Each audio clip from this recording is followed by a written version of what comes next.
இந்த செய்தியை வழங்குபவர்கள் Ravi colours. Kurti, tops, cotton pant, leggings, shawl, kids wears மற்றும் நைட்டிகள், பெண்கள் மற்றும் ஆண்களின் உள்ளாடைகளுக்கு என்றே ஒரு பிரத்யேக showroom. Ravi colours, Raja theatre signal அருகில், நேரு வீதி, புதுச்சேரி. வணக்கம். முக்கிய செய்திகள். புதுச்சேரியில் பாரதிய ஜனதா கட்சி சட்டமன்ற உறுப்பினர்கள் கூட்டணி ஆட்சிக்கு எதிராக போர்க்கொடி. முதலமைச்சர் ரங்கசாமியின் அரசுக்கு ஆபத்து ஏற்பட்டுள்ளதாக எழுந்துள்ள தகவலால் பரபரப்பு. புதுச்சேரி ஊர்காவல் படை தேர்விற்கு தாமதமாக வந்த இளைஞர். தேர்வு எழுத மறுக்கப்பட்டதால் தேர்வு மையத்தின் கேட்டை பிடித்து கண்ணீர் விட்டு கதறி எழுத பரிதாபம். புதுச்சேரி ரெட்டியார்பாளையம் கடையில் டிப்டாப் மர்ம நபர் திருடும் சிசிடிவி காட்சி வெளியாகி வைரல். திருடனை துரத்தி பிடித்த பெண் ஊழியரால் பரபரப்பு. புதுச்சேரி கடற்கரையில் மது அருந்த தடை விதித்து விழிப்புணர்வு பதாகைகள் வைக்க வேண்டும். பொதுமக்கள் அரசுக்கு கோரிக்கை. இனி விரிவான செய்திகள். புதுச்சேரியில் பாரதிய ஜனதா கட்சி சட்டமன்ற உறுப்பினர்கள் அமைச்சர் மற்றும் வாரிய தலைவர் பதவி கேட்டு போர்க்கொடி எழுப்பியுள்ளதால் முதலமைச்சர் ரங்கசாமியின் ஆட்சிக்கு ஆபத்து ஏற்பட வாய்ப்புள்ளதாக அரசியல் வட்டாரங்கள் தெரிவிக்கின்றன. புதுச்சேரியில் முதலமைச்சர் ரங்கசாமி தலைமையில் என்ஆர் காங்கிரஸ் பாரதிய ஜனதா கூட்டணி ஆட்சி நடந்து வருகிறது. ஆட்சி அமைந்தது முதலே என்ஆர் காங்கிரஸ் பாரதிய ஜனதா கூட்டணியில் அவ்வப்போது உரசல் ஏற்பட்டு வருகிறது.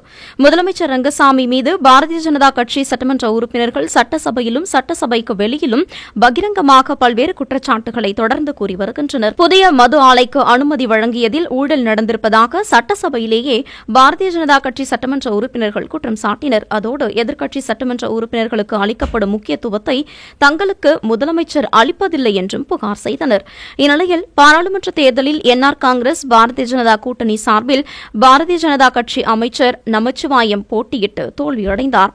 தேர்தல் தோல்வி என்ஆர் காங்கிரஸ் பாரதிய ஜனதா கூட்டணியில் விரிசலை ஏற்படுத்தியுள்ளது. இதன் தொடர்ச்சியாக பாரதிய ஜனதா சட்டமன்ற உறுப்பினர்கள் மற்றும் ஆதரவு சுயேட்சை சட்டமன்ற உறுப்பினர்கள், நியமன சட்டமன்ற உறுப்பினர்கள் துணைநிலை ஆளுநர் சி.பி. ராதாகிருஷ்ணனை கவர்னர் மாளிகையில் சந்தித்தனர். அப்போது பாரதிய ஜனதா சட்டமன்ற உறுப்பினர்கள் தங்கள் ஆதங்கத்தை துணைநிலை ஆளுநரிடம் தெரிவித்துள்ளதாக தகவல்கள் வெளியானது. அதே நேரத்தில் பாரதிய ஜனதா சட்டமன்ற உறுப்பினர்களுடன் கவர்னரை சந்தித்து திருபுவனை தனித்தொகுதி சுயேட்சை சட்டமன்ற உறுப்பினர் அங்காளன் பேசிய ஆடியோ புதுவை மக்களிடம் வைரலானது. மேலும் பாரதிய ஜனதா தலைமையை சந்தித்து பேச சட்டமன்ற உறுப்பினர்கள் நேரம் கேட்டு கடிதமும் எழுதியுள்ளனர். இதனால் புதுவையை ஆளும் என்ஆர் காங்கிரஸ் பாரதிய ஜனதா கூட்டணியில் பிளவு ஏற்பட்டுள்ளது. இது புதுச்சேரி முதலமைச்சர் ரங்கசாமி தலைமையிலான ஆட்சிக்கு ஆபத்தை விளைவிக்கும் என்று அரசியல் கட்சி வட்டாரங்கள் தெரிவிக்கின்றன. இதனால் புதுச்சேரி அரசியலில் பதற்றமான சூழ்நிலை உருவாகியுள்ளது. புதுச்சேரியில் ஊர்காவல் படை எழுத்து தேர்விற்கு தாமதமாக வந்தவர்கள் அனுமதிக்கப்படாத நிலையில் இளைஞர் ஒருவர் தேர்வு மையத்தின் கேட்டை பிடித்துக் கொண்டு கண்ணீர் விட்டு அழுத சம்பவம் காண்போரை கண்கலங்க வைத்துள்ளது. புதுச்சேரி காவல்துறையில் ஊர்காவல் படை வீரர்களுக்கான உடல் தகுதி தேர்வு முடிவடைந்த நிலையில் அதில் தேர்ச்சி பெற்றவர்களுக்கான எழுத்து தேர்வு 12 மையங்களில் நடைபெற்றது. தேர்வர்கள் 9:30 மணிக்குள் தேர்வு மையத்திற்கு வர வேண்டும் எனவும் அறிவுறுத்தப்பட்டிருந்தனர். இந்நிலையில் புதுச்சேரி உப்பளம் சாலையில் உள்ள தனியார் பள்ளி தேர்வு மையத்தில் 200க்கும் மேற்பட்டவர்கள் தாமதமாக வந்துள்ளனர்.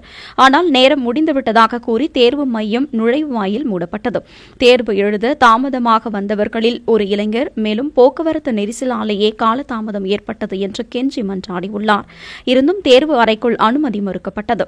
இந்நிலையில் தேர்வு எழுத முடியவில்லையே என கேட்டை பிடித்துக் கொண்டு இளைஞர் கண்ணீர் விட்டு கதறி அழுத சம்பவம் காண்போரை கண்கலங்க வைத்தது.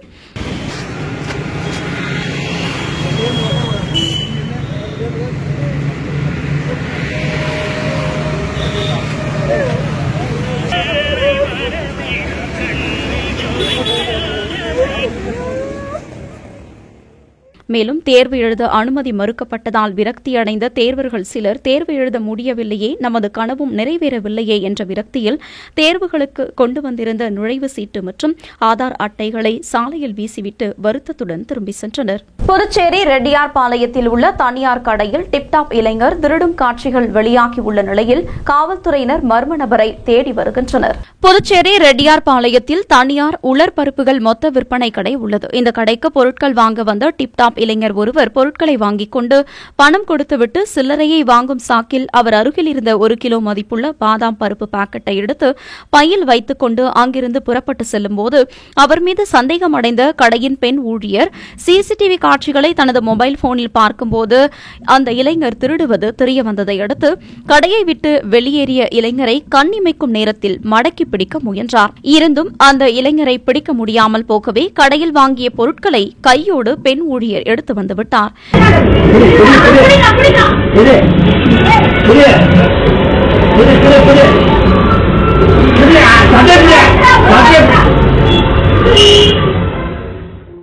மேலும் அவரை மற்ற ஊழியர்கள் பின்தொடர்ந்து பிடிக்க செல்லும்போது மின்னல் வேகத்தில் அந்த இளைஞர் அங்கிருந்து புறப்பட்டு சென்றுவிட்டார். இதுகுறித்த சிசிடிவி காட்சிகள் தற்போது வெளியாகி புதுச்சேரியில் பரபரப்பை ஏற்படுத்தியுள்ளது. மேலும் இதுகுறித்து ரெட்டியார்பாளையம் காவல் நிலையத்தில் கடையின் உரிமையாளர் கொடுத்த புகாரின் பேரில் காவல்துறையினர் வழக்கு பதிவு செய்து உலர் பருப்புகள் கடையில் பாதாம் பருப்பு திருடிய டிப்டாப் இளைஞரை வலைவீசி தேடி வருகின்றனர். புதுச்சேரி கடற்கரை பகுதிகளில் சுற்றுலா பயணிகள் மது அருந்துவதை தடுக்கும் விதமாக விழிப்புணர்வு பதாகைகள் அமைக்க வேண்டும் என பொதுமக்கள் அரசுக்கு கோரிக்கை வைத்துள்ளனர். புதுச்சேரியில் நாளுக்கு நாள் சுற்றுலா பயணிகளின் வரத்து அதிகமாகவே காணப்படுகிறது. அதிலும் குறிப்பாக வார விடுமுறை நாட்களிலும் உள்ளூர் மற்றும் வெளியூர்களில் இருந்து ஏராளமான பொதுமக்கள் புதுச்சேரியின் சுற்றுலா தலங்களுக்கு வருவது வழக்கம். மேலும் வெளியூர்களில் இருந்து வரும் சுற்றுலா பயணிகள் போதிய விழிப்புணர்வு இல்லாமல் கோவாவை போல புதுச்சேரியை நினைத்துக் கொண்டு புதுச்சேரியின் கடற்கரையில் மது அருந்துவிட்டு கடலில் குளிப்பதால் உயிர் சேதம் அதிகமாக ஏற்படுகிறது. இந்நிலையில் வார விடுமுறை நாட்களான இன்று புதுச்சேரி கடற்கரை சாலை டியூப்ளெக்ஸ் சிலை அருகே உள்ள பாறைக்கு மது பாட்டில்களோடு மது அருந்த சென்ற சுற்றுலா பயணிகளை காவல்துறையினர் இங்கெல்லாம் மது அருந்தக்கூடாது என்று எச்சரித்து அனுப்பினர்.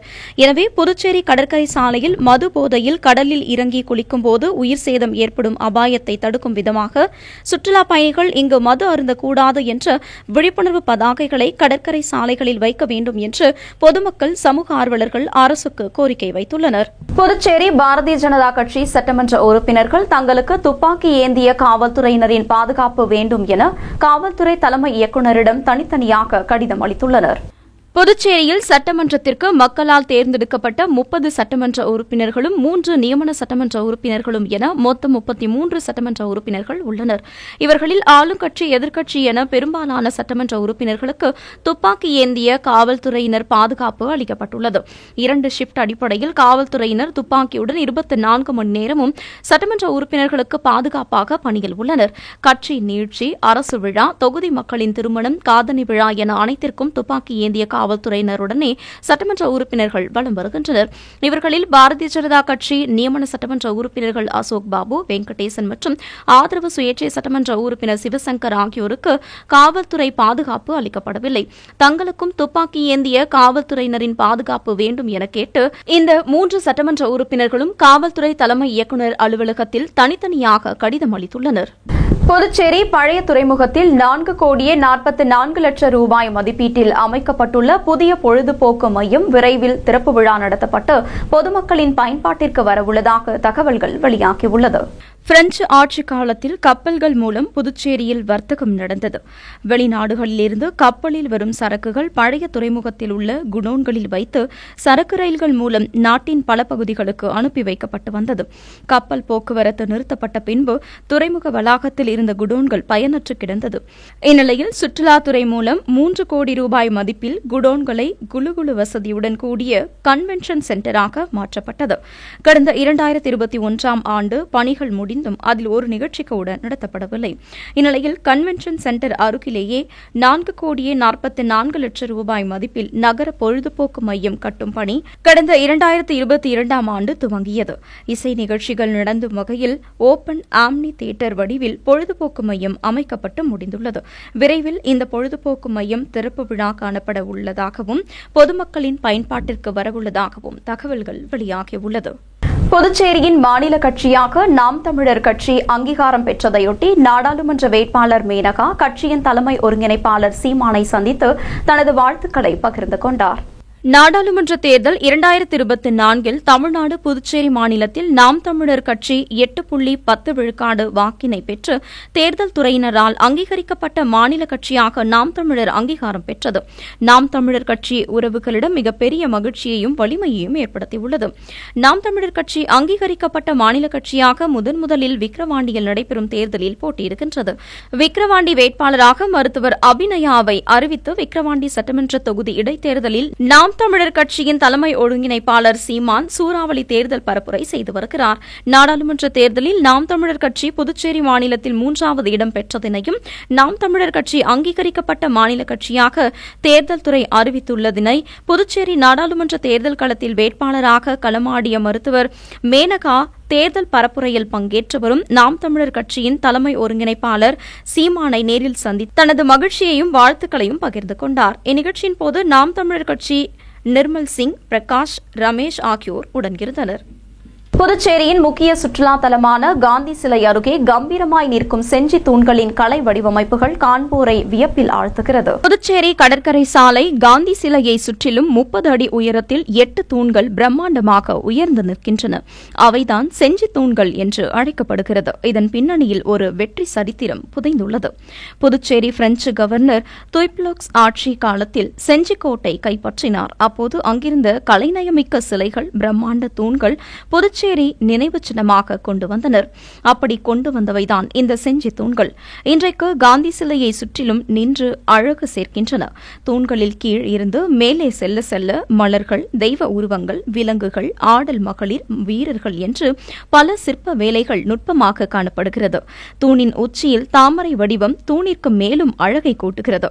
முதல் தூணில் கண்ணன் புல்லாங்குழல் வாசிக்க அந்த இசையில் அனைவரும் மெய்மறந்து நிற்பது போன்று காட்சிப்படுத்தப்பட்டுள்ளது.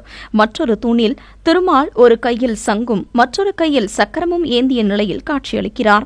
ஆக்ரோஷமான நரசிம்ம அவதாரம், ராம அவதாரம் தோற்றம், பரதநாட்டியமாடும் மகளிர் சிற்பங்கள் என்று ஒவ்வொரு தூண்களுமே ரசனையுடன் செதுக்கி கற்பனைக்கு உலாவிட்டுள்ளது.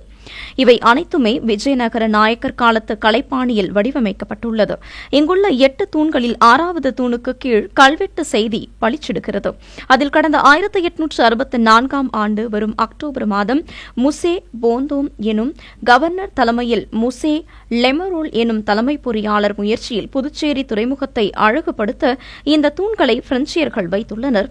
இந்த தூண்கள் காந்தி சிலையை சுற்றிலும் கம்பீரமாக நின்று சுற்றுலா பயணிகளை ஈர்க்கின்றன. செஞ்சி வெற்றிக்காகத்தான் செஞ்சி சாலை என்னும் பெயரித்துள்ளது குறிப்பிடத்தக்கது. அடுத்து வருவது புதுவையில் இன்றைய பெட்ரோல் மற்றும் டீசல் விலை நிலவரம். சர்வதேச சந்தையில் கச்சா எண்ணெயின் விலை நிர்ணயத்திற்கு ஏற்ப நாள்தோறும் பெட்ரோல் மற்றும் டீசல் விலை மாற்றி அமைக்கப்பட்டு விற்பனையாகி வருகின்றது. அதன்படி புதுச்சேரியில் 1 லிட்டர் பெட்ரோல் 94 ரூபாய் 23 காசுகளுக்கும், டீசல் 1 லிட்டர் 84 ரூபாய் 43 காசுகளுக்கும் விற்பனை செய்யப்பட்டு வருகிறது. இனி வருவது புதுவையில் இன்றைய தங்கம் மற்றும் வெள்ளி விலை நிலவரம். இன்றைய தங்கம் வெள்ளி விலை விவரம். புதுவையில் இன்றைய தங்கம் வெள்ளி விலை விவரம் வழங்குபவர்கள் முத்து கோல்ட் ஹவுஸ், பாண்டிச்சேரி. தங்கம் 1 கிராம் 6625 ரூபாய். இன்றைய தங்கம் வெள்ளி விலை விவரம். வெள்ளி 10 கிராம் 915 ரூபாய். இத்துடன் AMN செய்திகள் நிறைவடைந்தன. வணக்கம். புதுச்சேரி உங்கள் AMN டிவி செய்திகளை யூடியூபில் உடனுக்குடன் காண AMN டிவி பாண்டிச்சேரி சேனலை சப்ஸ்கிரைப் செய்யுங்கள். பெல் பட்டனை மறக்காமல்